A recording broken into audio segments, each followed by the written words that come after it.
भाजप नेते खासदार अनिल बोंडे यांना धमकी। भाजप खासदार अनिल बोंडे यांना पुन्हा शिवीगाळ आणि धमकीचा फोन। अमरावतीच्या राजापेठ पोलिसांनी वरुड येथील एका युवकाला घेतले ताब्यात। काम का नाही केले म्हणत खासदार अनिल बोंडे यांना तरुणाने केली शिवीगाळ। यापूर्वीही हैदराबाद येथून खासदार अनिल बोंडे यांना आला होता धमकीचा फोन।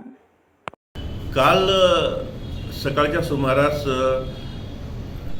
माननीय खासदार बोंडे साहेबांचे स्वीय सहाय्यक रविकिरण वाघमारे यांचा हे पोलीस स्टेशन राजापेठ येथे आले आणि त्यांनी सांगितलं की माननीय खासदार अनिल बोंडे साहेबांना एका अनोळखी नंबरवरून त्यांना धमकी देण्यात आल्याचं त्यांनी कळवलं। त्यानुसार मग इथे आपण दखलपात्र गुन्हा दाखल केला आणि त्या मोबाईलचे लोकेशन काढून आपण वरुडवरून त्या आरोपीस ताब्यात घेतलेले आहे। तर त्या देवेंद्र रामभाऊ खेडे वय 44 वर्ष राहणार वरुड असे त्याचे नाव आहे। त्यांनी काहीतरी त्याचं खाजगी कामासाठी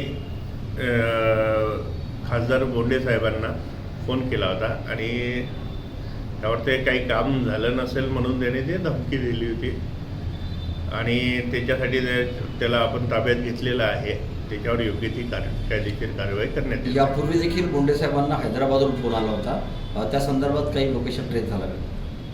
ॲक्च्युली तो ईमेल आला होता, तशी त्यांनी त्यांच्या स्वीय सहाय्यकांनी इथे तक्रार दिलेली आहे। त्या ईमेलचे आपण ट्रेस करत आहोत सायबरची मदत घेऊन। त्यामध्ये काम सुरू आहे, लवकरच त्याही गोष्टीवर त्याही अर्चना रक्षे, सिटी स्कॅप न्यूज, अमरावती।